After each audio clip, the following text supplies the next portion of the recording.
Here is the second video talking about the trick when we are multiplying and dividing by 10, 100, or 1,000.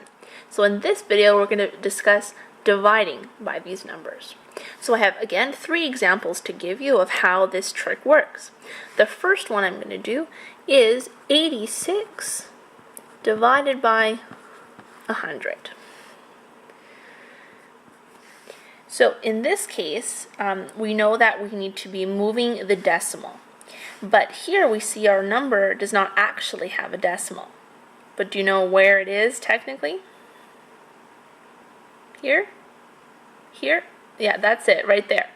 Now remember, we're going to rewrite our number to make sure we have a nice clear place to do our work. So technically the decimal is going to be right there. We have to ask ourselves, remember, 2 questions. Well, am I multiplying or dividing? In this case, I'm dividing. I tell myself that the number is getting smaller this time, because remember, as we divide things, the things get smaller. So that means if the number is getting smaller, the decimal now has to go to the left. So now I'm going to be moving my decimal. Again, how many places? Well, we have to check how many zeros we have. In this case, it's 2. So we're going to be moving 2 decimal places. 1, 2, and our decimal ends up here. I'm going to rewrite it in the proper way. Decimal 8, 6. Don't need that other decimal there. That's our old one. Our new place is there. And oh, this is unfinished. I need to make sure I put something in the front of that. It is a 0. And that is 86 divided by 100. So here I moved 2 decimal places, and there's my answer.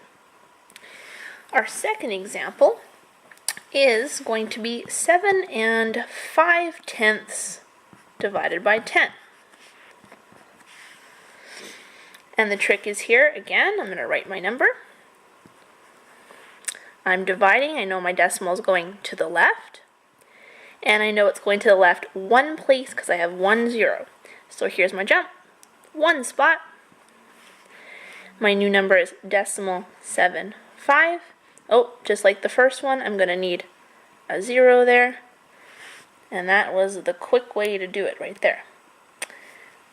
Okay, finally, I want to show you 6 56/100 divided by 1,000. And even though this may seem like a very, very big number and very difficult, but again, the trick works the same way. So I'm going to write my number. Make sure I have room. Dividing, so I go to the left. I'm moving 3 places to the left. So here I go. 1, 2, 3. Now it's important to do your jumps really clear so you can see exactly where you're going so that you don't get mixed up. If they're all squished together, you're not really sure how many jumps you do or where the zeros belong. So I'm going to write my number again down here. Decimal. Oh, I have 2 spaces. I know the spaces always belong to zeros. 0, 0. I can't forget my actual numbers that belong in there. They all have to be there still.